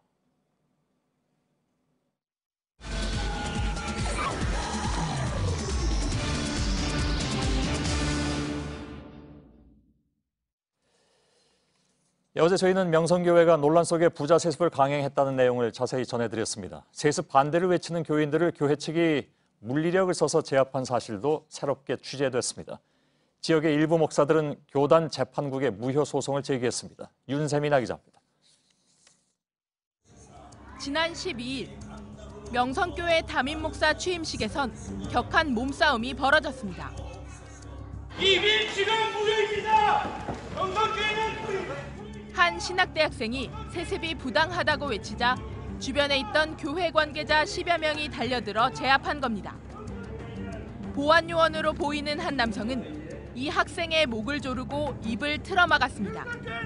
예배당 밖으로 끌어낸 뒤에도 멱살을 잡고 입을 막는 등의 행위는 계속 이어졌습니다. 취임식 후에도 세습을 반대하는 목소리는 더욱 커지고 있습니다. 지역의 일부 목사들은 최근 총회 재판국에 담임 목사 임명에 대한 무효 소송을 제기했습니다. 이들은 담임 후보를 추천하는 과정과 취임식 등 임명 과정이 일방적으로 추진됐다고 주장했습니다. 그 법을 무시하고 다른 사람이 노회장을 세워서 김하나 청빙 청구가 일사천리로 진행돼 버리고 이런 의도가 있었기 때문에 불법적인 상황 속에서 결의되어진 모든 건 다 무효가 되겠죠. 교단 재판국은 오는 16일 첫 재판을 엽니다. 2달 안에 내려져야 하는 최종 판결에서 교단 재판국이 어떤 선택을 할지에 관심이 쏠리고 있습니다. 탐사플러스 윤세민입니다. 이런 가운데 오늘 저녁 신학대학교 학생 수백 명이 명성교회 세습을 반대하는 기도회를 열었습니다. 일부 교수들도 함께 했는데 이들은 교회를 사유화하는 것은 죄라고 말했습니다. 이한길 기자입니다. 오늘 오후 7시 서울 광진구의 장로회 신학대학교 광장에 수백 명의 신학대학생이 모였습니다. 목회자를 꿈꾸는 신학대학생들이 직접 나서 명성교회의 부자 세습을 비판하는 기도회를 연 겁니다. 장로회 신학대학교와 대학원 학생들이 주최한 이 행사에 300명 가까운 인원이 모였습니다. 교회는 목사의 개인의 것이 아니고 목사가 소유할 수 있는 것이 아닌데 이번 세습은 명성교회가 김삼환 목사의 개인의 소유라는 것을 알리는 것이기 때문에 이들은 명성교회 세습 강행이 하나님을 버리고 교회를 사유화한 행태라고 입을 모았습니다. 목회자와 교인들이 함께 꾸려온 교회를 목사 개인의 사적 재산처럼 대물림할 수 없다는 지적입니다. 하나님은 지금도 찾고 계십니다. 기독교는 돈 장사가 아니라고, 기독교는 주식회사 예수가 아니라고. 기도회엔 교회 세습 반대 운동에 앞장서온 김동호 목사와 교수들도 참석했습니다. 오늘 이 기도회를 기점으로 우선 우리 교단의 모든 신학교에서 이런 모임이 일어나고 이들과 뜻을 같이 하는 교인들이 참여하여 싸워야 합니다. 이들은 세습을 정의롭지 못한 일로 규정했습니다. 또 침묵하면 부정에 동조하는 것이라며 세습 반대에 동참해 줄 것을 호소했습니다. 탐사플러스 이한길입니다.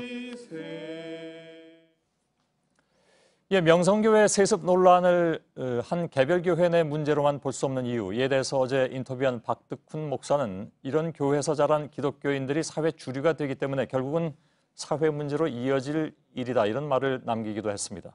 자, 예고해드린 대로 이 시간에는 교회 안팎의 우려에 대한 명성교회 입장도 들어보겠습니다. 김재훈 장로가 전화로 연결되어 있습니다. 김재훈 장로님 나와 계십니까? 네, 손석희 앵커님 반갑습니다. 예, 어려운 인터뷰인데 응해주셔서 고맙습니다. 네, 반갑습니다. 예. 자, 혹시 저희들이 명성교회 이 이른바 이제 대물림에 대해서 오해하고 있는 게 있습니까? 혹시 있다면 말씀해 주시겠습니까? 네, 짧게 말씀드리도록 하겠습니다. 예. 우선 세습이라는 표현 자체가 적절하지 않다고 생각합니다. 왜 그렇습니까? 그 이유는 가장 민주적이면서 정당한 절차를 거쳐서 이루어진 승계가 왜 문제가 되어야 하는지를 저는 이해를 잘 못하겠습니다. 예. 그리고 후임자로서 자격이 없다면 문제가 될 수 있다고도 생각합니다. 그러나 교인 대다수가 원해서 가장 적합하고 정당한 민주적인 절차를 거쳐서 그 과정에서 이루어진 청빙이고 그런 평가였다면 왜 이것을 세습이라고 굳이 표현을 하고 안 좋은 방향으로 몰고 가는지 그 이유에 대해서 저는 이해를 좀 할 수가 없겠습니다. 예, 알겠습니다. 과정과 절차에 대해서는 문제가 없었다고 말씀하셨습니다만은 그렇습니다. 명성교회를 제외한 모르겠습니다. 명성교회 내에서도 그런 반론은 많이 나왔기 때문에 다른 곳에서는 과정과 절차에 문제가 있다고 어저께 박득훈 목사께서도 말씀하셨기 때문에 그건 뭐 그쪽에서 그렇게 주장하니까 일단 그렇게 얘기를 들은 걸로 하겠습니다. 다만 그렇다면 그 안에서는 왜 과정과 절차의 문제를 제기하고 이번에 세습에 대해서 이렇게 반대하는 분들이 있는지 그건 어떻게 설명을 해주시겠습니까? 네, 물론 일부 반대하는 분이 있을 수도 있겠습니다. 예. 그러나 직접 이 안에 와서 명성교회 내부 사정이나 명성교회 예배 광경을 지켜보신 분들은 절대 그런 말씀을 하시는 분들이 없을 겁니다. 명성교회, 그러니까 예, 죄송합니다. 말씀 중에 명성교회 내부 사정이란 건 어떤 걸 말씀하시는 겁니까? 명성교회에 와서 직접 예배를 드려보시고 교인들의 예배 자세라든가 예배를 드리는 모습들을 보면 아마 이런 말씀들은 일거에 사라지리라고 생각됩니다. 왜 그런가 하면 특히 승계 절차나 모든 과정이 정당하게 이루어졌기 때문에 예. 모든 교인들이 예배를 적극 참여하고 신실하게 신앙생활을 하고 있지 않겠습니까? 그 승계 절차 혹은 뭐 목회 계승 이런 표현을 쓰신 걸로 알고 있고요. 그리고 네네. 여기에 비판적으로 보는 분들은 물론 세습이라는 표현을 쓰고 있습니다. 그런데 네. 세습이 아니라 계승이다. 그러니까 목회 계승이다라고 말씀하셨는데 그럼 어떤 차이가 있는 겁니까? 세습이라고 하는 것은 왜 굳이 성경에도 없는 용어, 예를 들어서 북한에서나 쓰는 용어를 이런 데 적용을 하는지 저는 도저히 이해가 갈 수 없습니다. 예. 아, 그래서 이건 계승이다. 세습이 아니라. 네, 그렇습니다. 승계 또는 계승이라는 용어가 맞지 왜 굳이 북한에서나 쓰는 이런 용어를 서로 그 거부감이 만들어질 수밖에 없는 이런 용어를 누가 과연 만들어냈는지 저는 이해가 안 가고요. 알겠습니다. 잠깐만요. 네. 말씀 들었으니까 또 질문 드릴 텐데 세습이란 말을 북한에서만 쓰진 않습니다. 통상적으로 네.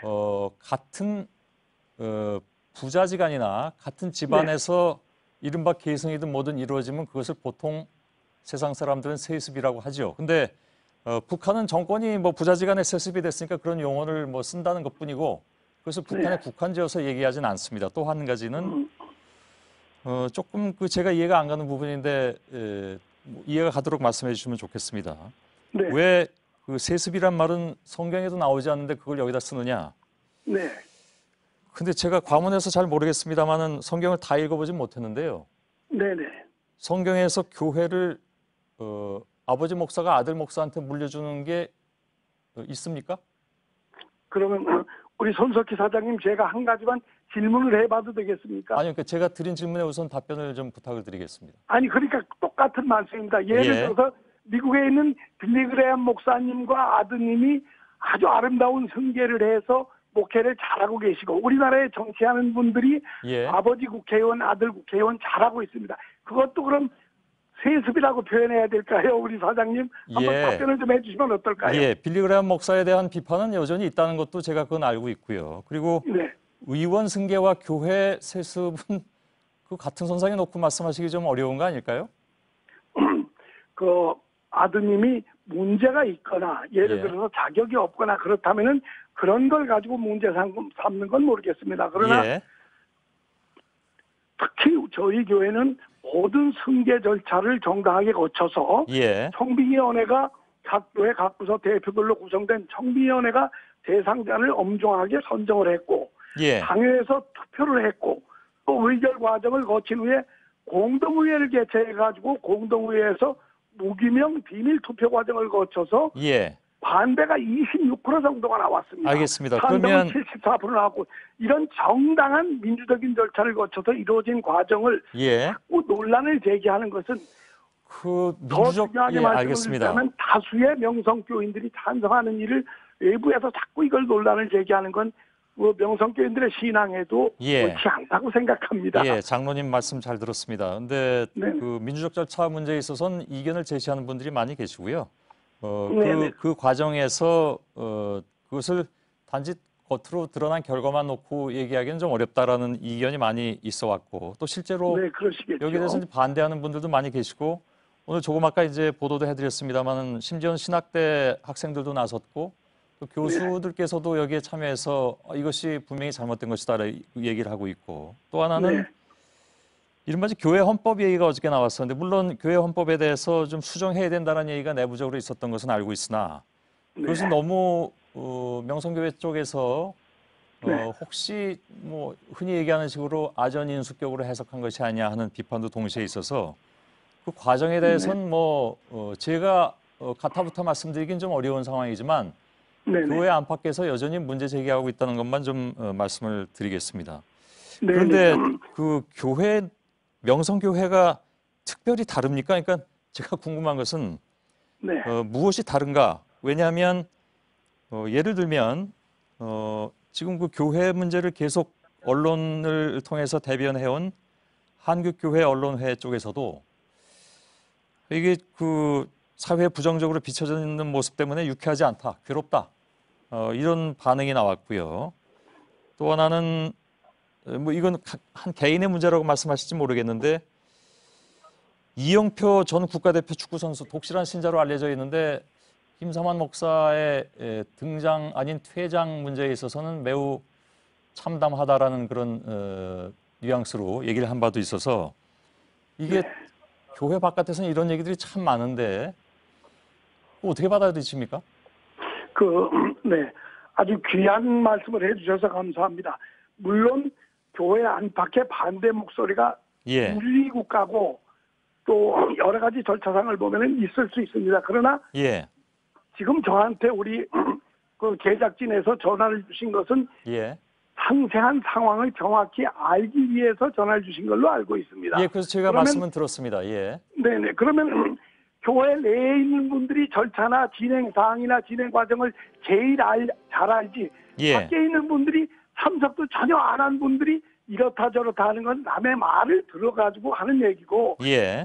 특히 후임 김하나 목사도 위임 예배 때 언급을 한 것처럼 여러 각 몇 분들의 우려나 이런 것이 현실이 되지 않도록 최선을 다하겠다고 아주 가장 바람직한 말씀을 했어요. 알겠습니다. 그러면 장로님 네네. 한 가지만 질문 드리고 마치겠습니다. 이거 시간을 뭐 계속 저희가 가져갈 수가 없으니까요. 네네. 김삼환 목사께서 어떤 말씀을 하셨냐면 아들에게 교회를 물려주고 싶은 마음은 조금도 없다. 오히려 내가 한국교회의 모범이 돼야 된다. 명성교회가. 이건 어떻게 받아들일까요? 그러면 지금 결과는 죄송합니다. 결과는 한국교회 모범이 안 된 상황으로 받아들여도 됩니까?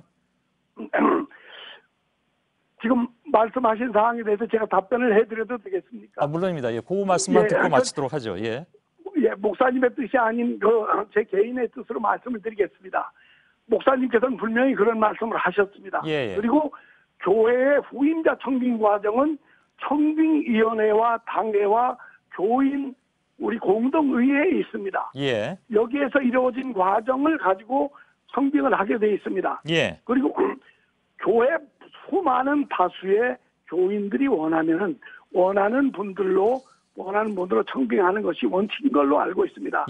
한국교회의 사회적 역할을 고려해 볼 때 아들이 후계자가 되는 것에 대해서 일부의 우려의 목소리가 있습니다만 가장 큰 문제는 후계자가 얼마나 사회적인 역할을 감당하느냐 그거라고 생각합니다. 그리고 알겠습니다. 특히 명성교회는 지난 38년 동안 어떠한 일을 해왔느냐를 직접 오셔서 이 내용을 파악해 보시고 바로 알려주셨으면 정말 감사하겠습니다. 특히 JTBC 취재팀이 공정하고 정당하게 잘해주시는 데 대해서는 진심으로 감사합니다만 명성교회가 지금까지 해온 사회적 기여 부분이나 여러 가지 좋은 부분들을 취재해서 보도해 주신다면 수많은 분들이 더 공감대가 형성될 수 있고 한국교회 앞날이 더 바람직하게 갈 수 있다고 생각됩니다. 시청자 여러분께서 판단하시라고 믿고요. 이 부분에 대해서 일부가 반대하느냐 하는 것에 대해서도 역시 시청자 여러분께서 따로 판단하시라고 믿습니다. 오늘 여기까지 감사합니다. 듣겠습니다. 다음에 또 기회가 되면 말씀 듣도록 하겠습니다. 직접 한번 와보시면은 밖에서 말씀하시는 사항이 기우고 우려가는 것을 직접 느끼시게 될 겁니다. 손석희 사장님 감사합니다. 김재훈 명성교회 장로였습니다.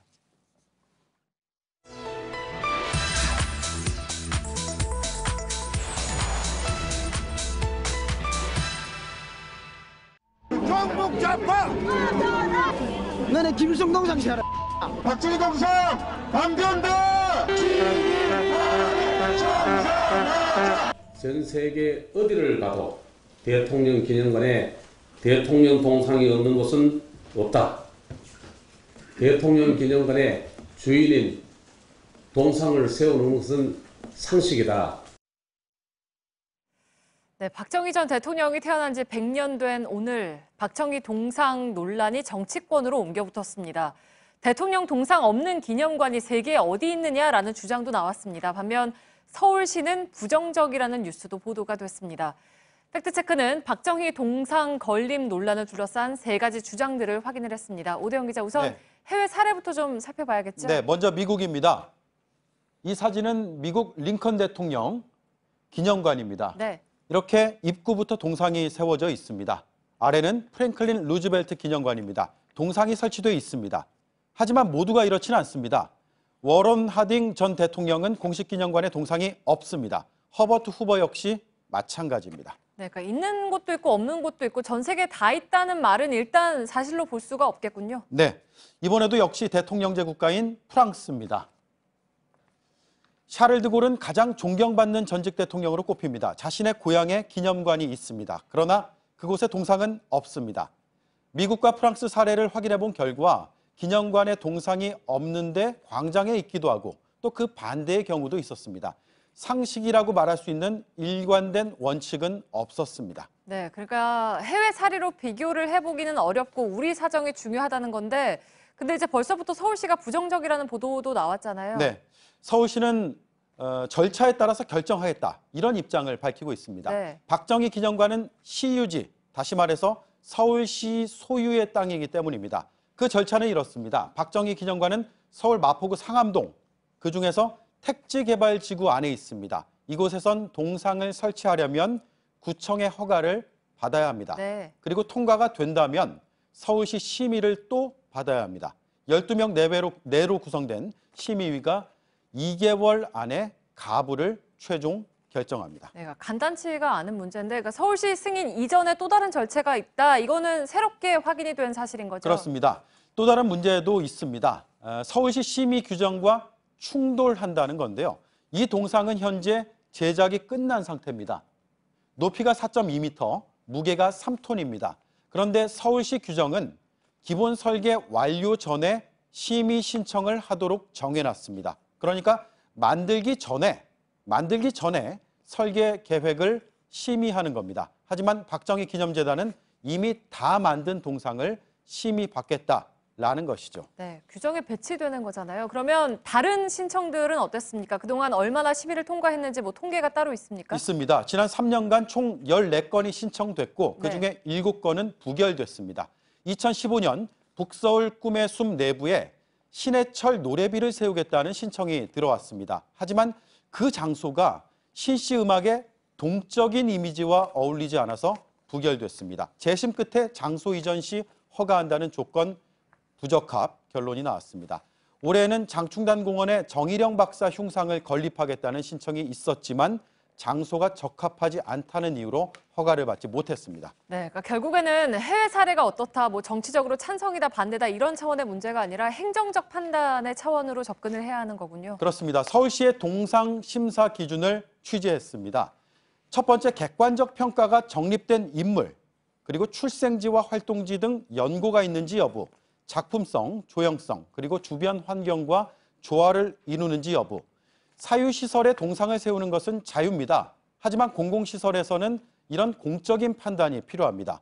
이념과 지지 여부가 공론화 과정에서 논란으로 불거질 수는 있습니다. 그러나 본질은 이런 원칙입니다. 네. 공공성, 전체 시민들의 합의된 기준에 부합하는지 여부입니다. 네, 팩트체크 오대영 기자였습니다.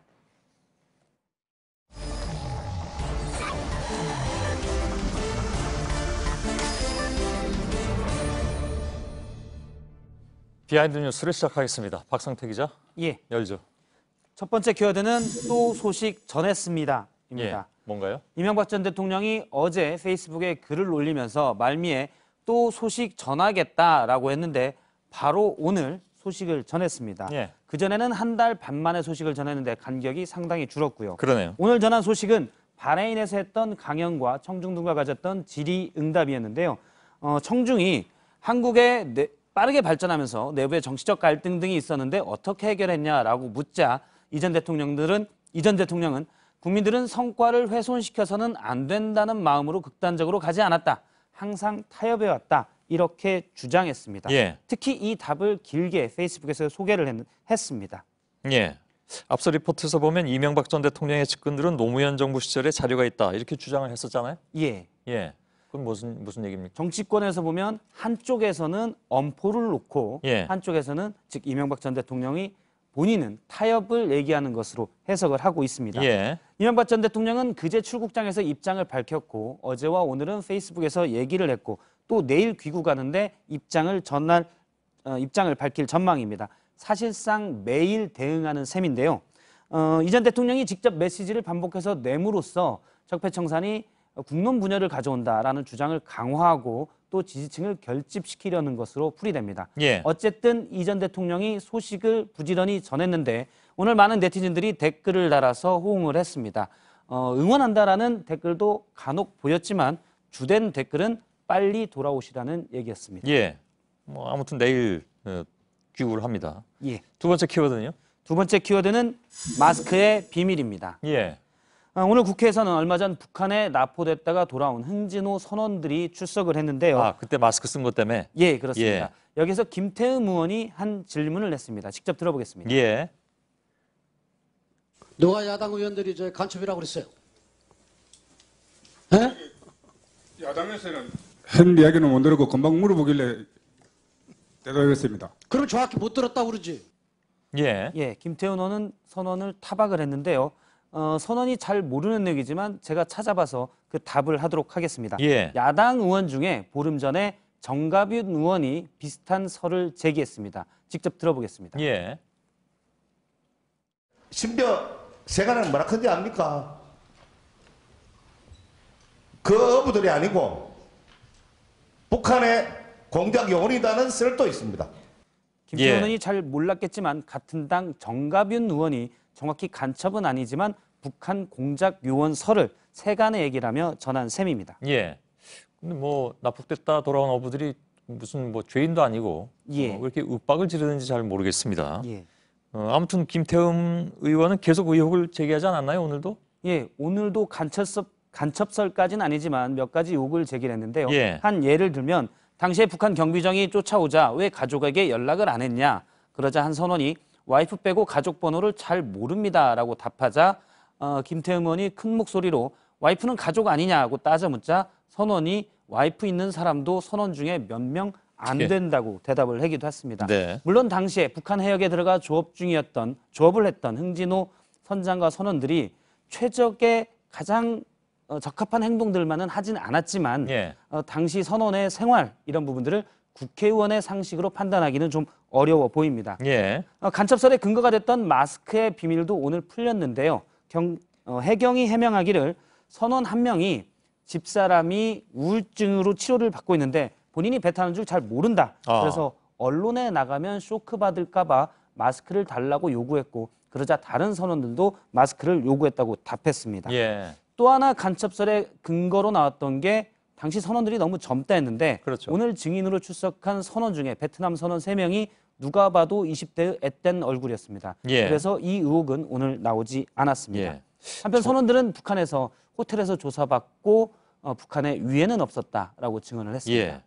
젊으면 간첩일 수 있다라는 것도 좀 아무튼 상식적으로는 좀 이해가 안 가긴 합니다만. 그나저나 박성태 기자는 가족들 전체 전화번호를 다 외우나요?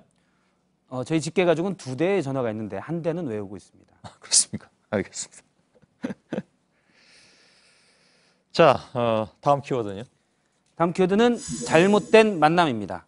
예, 어떤 얘기입니까? 예, 어제 고영태 씨가 인천세관장 인사청탁 관련해서 돈을 받았다는 혐의의 재판이 있었는데요. 여기에 최순실 씨가 증인으로 출석했습니다. 두 사람의 조우는 지난 2월 재판 이후 9개월 만인데요. 참석했던 기자에 따르면 분위기가 상당히 날카로웠다고 합니다. 특히 최순실 씨가 고영태 씨에게 강한 반감을 드러냈는데 고 씨의 변호인이 표현 중에 국정농단이라는 표현을 쓰자 최 씨는 국정농단이라고 표현하지 마라. 국정농단 기획은 이 사람들, 그러니까 고영태 씨 등이 한 것이고 저도 완전히 당한 사람이다. 이렇게 주장을 했습니다. 주장은 하여간 늘 그렇게 하고 있습니다.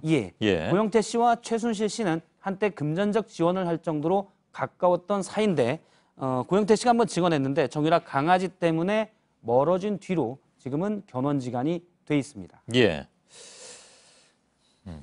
견원지간. 예, 알겠습니다. 오늘 그 최순실 씨 재판이 있지 않았습니까? 1회 사학 비리 문제로? 예. 오늘 최 씨는 항소심 재판이었는데요. 1심과 마찬가지로 징역 3년을 선고받았습니다. 일각에서는 징역 3년이 너무 적다 이렇게 얘기를 하고 있는데 예.